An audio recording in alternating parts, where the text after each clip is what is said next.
The Dreamer by Nicole, Abbey, Chapter 8. Notes. These pompous, conceited, bloated old goats. I have no patience with them. If this is the best society has to offer, I will happily take my chances on the perils of the open sea. Greatly disappointed in Captain. Proved undeserving of confidence placed in him. That is all. Nothing left to be said.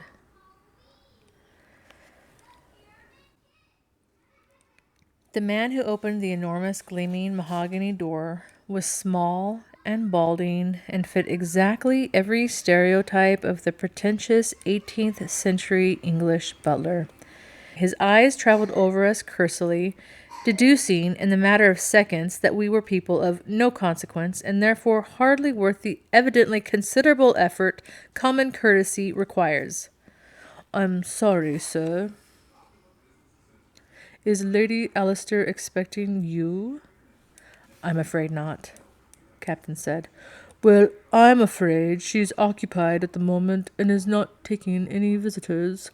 If you would be so good as to leave your card," he told us in a snooty, nasal tone, hardly moving his lips, his eyes superiorly scanning us from head to foot as he held out a silver tray, careful not to let our unworthy fingers touch the revered cloth of his immaculate white gloves. The captain placed a card on the ridiculous tray, and the butler began to close the door on us. "We'll wait here until she sees the card," the captain told him just before the door slammed shut. Yes, it appears that the captain had been right. New attire was certainly required for this assignment.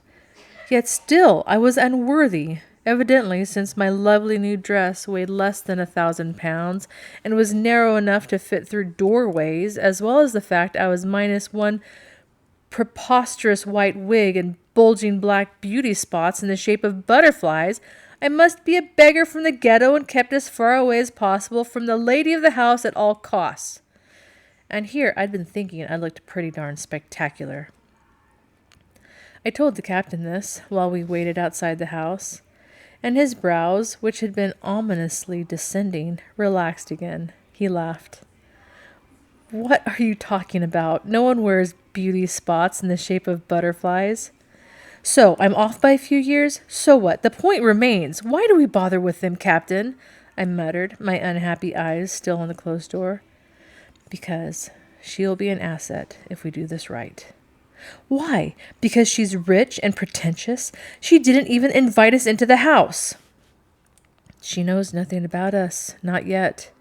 He looked at me, a smile behind his eyes. "You know, for such a rational female, you're acting awfully emotional all of a sudden. What is it? We put you in a pretty dress and you immediately lose all that careful, objective detachment? If I didn't know better, I would say your feminine pride has been pricked. He's just the butler, you know." "Emotional? How dare you? I couldn't care less when fools have no taste. It's the beauty of being here only to observe. The subject's personal reaction to me is of no consequence. Where are my notes? I need to write this down." His lip twisted, and then he said, "Hush, someone is coming." The door swung open, and there stood the tallest, stateliest woman I'd ever seen. She had to have been in her 50s, though without the use of surgery or modern exercise regimen, she managed to have clear, soft skin and a beautiful, trim figure. Her poise left me strangely tongue-tied. Her eyes were suspicious, and then they grew wide. "Mallory Tucker? It is you!"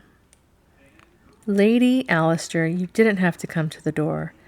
"After all these years?" she exclaimed. "What in heaven's name are you doing here?"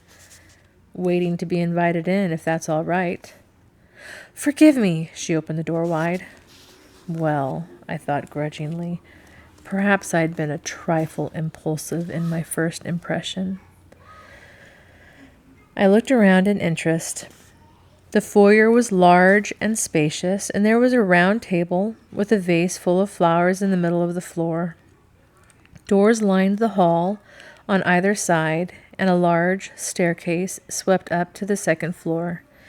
There were other furnishings, but description would be useless, as antiquities are not my line of expertise. My eyes went to our hostess. Still, she stared at the captain with something between astonishment and apprehension in her gaze. She momentarily glanced behind her at one of the closed doors. I thought I heard voices, though I couldn't be sure. She turned again, and her eyes went to me. Her brows went up inquiringly, and she smiled. Taking the hint, Captain said, "Lady Alistair, may I present Miss Rachel Madera?" She nodded with her half-smile, her eyes expectant. I smiled and gave my own nod. I knew that I ought to curtsy, but I was not about to try it for the first time in this setting. If she found my lack of social graces odd, she did not let on. "You're finally betrothed! Congratulations, Mallory. She is very pretty. How kind of you to bring her by to introduce us." We both shook our heads. "We're not getting married," I said. "You're not?" she asked, and then she too began to look shocked, eyeing me from head to toe. "Then you're unchaperoned?" "In fact, that is a part of the reason we came to see you," the captain told her. "But the explanation is going to be involved, and I rather hope we could sit down." Lady Alistair nearly wrung her hands now, but it was the only sign she was agitated. "Of course I'll sit with you, but I'm afraid I have a small party assembled, though we're just about to break up, so if you'll give me a moment, will you wait in the library?" She glided across the corridor. "Forgive us for intruding," he answered, following her. "Take all the time you need. Miss Madera and I shall wait for you." Lady Alistair eyed me when the captain stumbled over his words, but she didn't say anything. She opened a door and showed us in. Another door opened across the hall, and the captain froze. I think it must have been his worst nightmare. At least 10 women of all ages emerged into the hallway, and having seen us, all presently silent and looking at us inquiringly. Lady Alistair collected her wits and very admirably made introductions as though she'd planned it all along. "It's unfortunate, of course," she said to the captain, "but we are just breaking up now. Too bad introductions must be cut short. If you and Miss Madera, would like to continue into the library, I will be with you shortly." The captain bowed, and I almost followed suit until I remembered it might have been inappropriate. I really did need some training as soon as possible. We would have withdrawn then, but a woman, whom I guessed to be in her 30s, moved forward and said with a smile that I could only describe as wicked, "Lady Alistair, we had no idea you were connected to the Honorable Captain Mallory Tucker. What a secretive creature you are. Why didn't you tell us?" There were some snickers, disguised as sniffles, behind lacy kerchiefs. I felt the captain stiffen next to me. Lady Alistair smiled. "It is no secret. His late mother was my good childhood friend." "You don't say?" "How very exalted. And if you please, Mr. Tucker, clear something up for me. I understand you are a captain on the high seas, and yet reliable sources report you deal in horses. Which is the case?" And then very pointedly she looked at me. Outright giggles erupted. I took a step forward, and Lady Alistair said, "Well, I never." But we were both silenced by the captain himself, who, though initially stunned, he seemed easier now. "Of course, I'll explain. Mrs. He waited. "Baroness Breckner." He smiled. "Baroness, then. You are referring to my unfortunate nickname, the equestrian? I'm afraid it's because of my regretful tendency to stride along and not pay as much attention to my surroundings as I ought." The Baroness seemed very interested and nodded her head as though she was fascinated. I wanted to slap her. But the captain remained calm, even seeming more at ease as the conversation progressed. "It is necessary on the ship, but unfortunate on shore, as many are well aware." He looked down at me affectionately. "Isn't that right, darling? Isn't that what the Duke was just saying?" There were audible gasps, but no one interrupted. The witch's smug smile disappeared instantly. "The Duke?" He looked at her. "His Grace, Charles Dubois, Duke of Norcross. Do you know him?" Her eyes narrowed, though ever so slightly. She said she didn't have the pleasure. Well, the captain said, lifting one shoulder slightly, before adding with indifferent regret, he does travel frequently, and with his work at the embassy, it makes him rather difficult to be introduced to. We're supposed to believe that the Duke of Norcross is an acquaintance of yours? It is his Grace's habit to mingle with sailors and their unchaperoned, dubious company? Oh, and Lady Alistair, the captain continued, turning to our hostess. He was rather disappointed that Miss Madera could not join him for dinner tonight, so we took the liberty of inviting him to call on you. He seemed very eager, and we didn't want to disappoint him. I hope you don't mind. Lady Alistair looked at the captain with amazement. She shook her head. The Duke of Norcross? Here? My goodness, no, I don't mind, not at all. The captain and I entered the library, turning down inducements to dinner parties and musical gatherings. No, terribly sorry, we could never presume to intrude. Please take your time, Lady Alistair, attend to your guest. Don't rush away on our account. We made our escape, my hand on his arm, and we disappeared into the library. Oh, I just want to knock that stupid wig off her head and beat her with it, I cried, picking up a pretty pillow and throwing it on the floor as soon as the door was closed behind us. How dare she? How dare she talk to you like that? For heaven's sake, lower your voice, he demanded. I paced the floor. Ugh, the notes I will write about her, I seethed, shaking my fist. Let her have her trivial, fleeting triumph at present, for I will ensure her shame is immortal. Where is my pencil? I will do it immediately. Stop it, Rachel. It doesn't matter. Despicable, shrew, pretentious, conceited, calculating bit. I stopped and scratched it out. Well, maybe that's going a little too far, I think. Let's not forget we are professionals. Suddenly my hand was caught up and kissed, though it was nothing like the way the Duke had done it. I still held my pencil, for one thing, and so he only kissed the side of my fist, and his lips were ungentle, full of feeling and relief. When I looked up at him, remarkably, he called me darling. He thanked me, and he took a step closer. I was about to ask him what he was thanking me for, when the door opened, and Lady Alistair appeared. The captain dropped my hand when she entered, but I knew she had seen it. Her eyes went to me curiously as she came towards us, this time scanning me with care. If I ever encounter that woman again, I won't be answerable for the consequences, I told her darkly. She laughed. No, she won't be invited into my home again. I never did like her. The Baroness is notoriously offensive.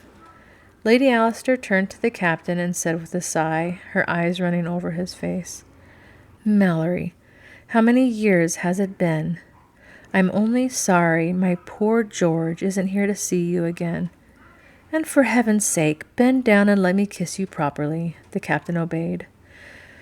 When he strained, she continued to look at him thoughtfully. I thought you handled yourself extremely well. I'm sorry it had to happen. No harm done, he said mildly. She watched him contemplatively. You're so different than from what I remember. You've changed somehow, and more than simply growing older. Again she glanced at me. She invited us to sit, and we did. And now, she said, you've come for a reason. Let's hear it. No point in throwing effort away on small talk. It's so tiring. The captain explained my situation, telling Lady Alistair that I had fallen from a ship bound for the Americas, and he and his men had fished me from the water half drowned. She tisked sadly, her eyes going to me. What an ordeal, poor child, she said. So you need financial help to return to your family? Is that it? The captain shook his head sadly. No, I'm afraid it isn't as easy as that, is it, Rachel? He looked at me, and I stared at him wide-eyed, wondering how he was going to explain something that he himself didn't understand. I, too, shook my head. What is it, dear? What's the problem? She leaned forward, knowing instinctively that something significant was going to be said, and I leaned forward, too, in anticipation. She did not fall overboard, the captain said. Her ship sank. Oh, no, Lady Alistair cried, and all of her family, all of her worldly goods are gone forever. She is the sole survivor, and now she is alone. I would never think to intrude on you like this. if her situation wasn't desperate. Goodness, how tragic! Yes, it is, I cried. She looked at me, and I tried to look very sad. She watched me reflectively and not without suspicion.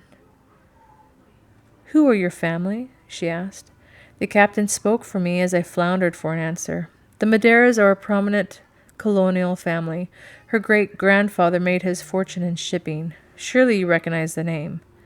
Lady Alistair paused and said, Oh, yes, of course, the Madera family. She looked at me with uncertainty. Then surely you have bankers? The captain shook his head. Much of the fortune was lost in unfortunate business ventures. Rachel was just explaining to me. All that they had left was on the ship. Now she has nothing, Lady Alistair. Could we possibly impose upon you for a period until we decide what is best for her?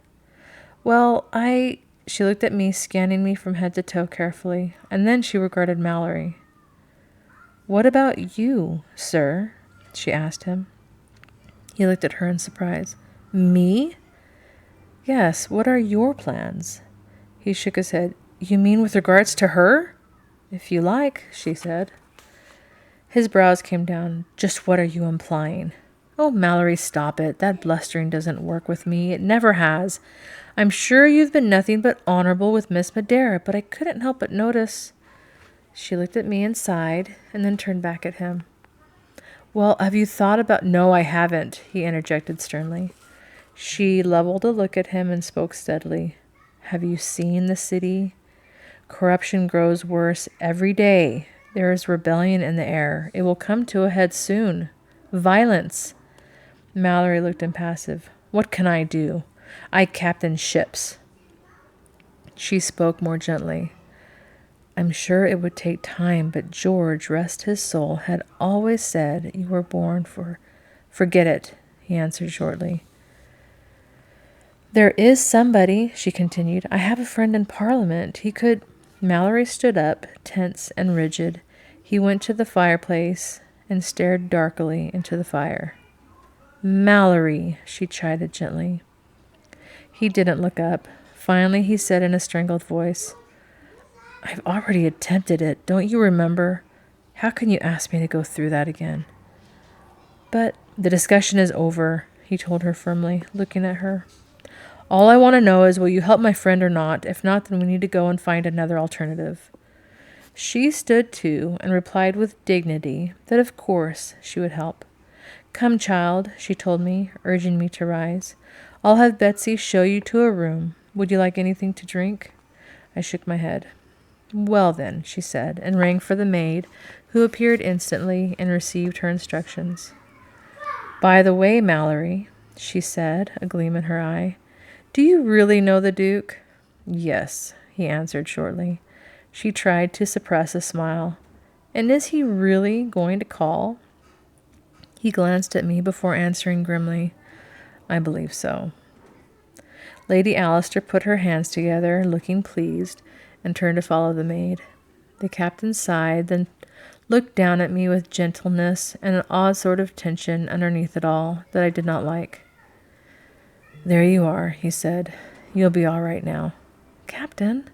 I was directed to the door, and he followed. The maid waited for me when I stopped at the foot of the stairs, still looking at him. Do as Lady Alistair says. She is shrewd and wise, and she'll know how to direct you. But, Captain, I'm afraid I cannot linger. I've been too long as it is. I must go. He opened and closed his fist. Without me? I said. He took my hand in a grip that hurt. I must. It is the only way. No, sir, this is not the only way. I grew more earnest as I saw the firm, steady look on his face. This is erroneous. I didn't anticipate this turn of events at all. Still with my hand in his, he turned to our hostess and said with a tight smile, If you'll allow, I would like to call tonight. But of course, she replied. We dine at 7. He turned back to me and swallowed. There, we will dine together. It'll be a chance to say farewell. I yanked my hand away. Farewell? Stop it! You're not leaving, Captain. I thought you understood, or at least I believed. That is, I rubbed the tip of my finger on my forehead and I closed my eyes, trying to think. The captain turned to our hostess and thanked her once more. He said he'd never be able to repay her for her kindness to me. With one last look at me and a clench of his fist, he turned and he walked away. Ignoring the maid, ignoring our hostess, I followed him and hissed under my breath, "Captain, I vehemently object. Plans have evidently gone awry. Perhaps I didn't communicate properly. Now let's review and discover where we went off course. Listen closely. I don't like to repeat myself. You will aid me in the search and discovery of the Pharaoh's tomb. Unearth it and reveal it to the world, consequently gaining notoriety and acclaim the rest of our days. Now do you understand me? Is there any confusion?" He opened the door and turned to me. "You're unintelligible again, Rachel." "No, I'm not. You're not listening." "Foolish child," he interrupted with a note of sharpness in his voice. "The fact is, you'll stay where I put you. You'll find a nice, safe life for yourself here with a young man who can take care of you. You have neither the finances nor the connections to do any different. You have no choice now, don't you see?" I felt as though he'd slapped me.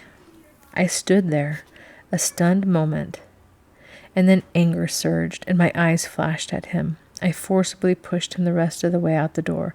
"Fine. Go ahead. Just leave," I spat. "If you won't take me, I'll find my own way." And I slammed the door.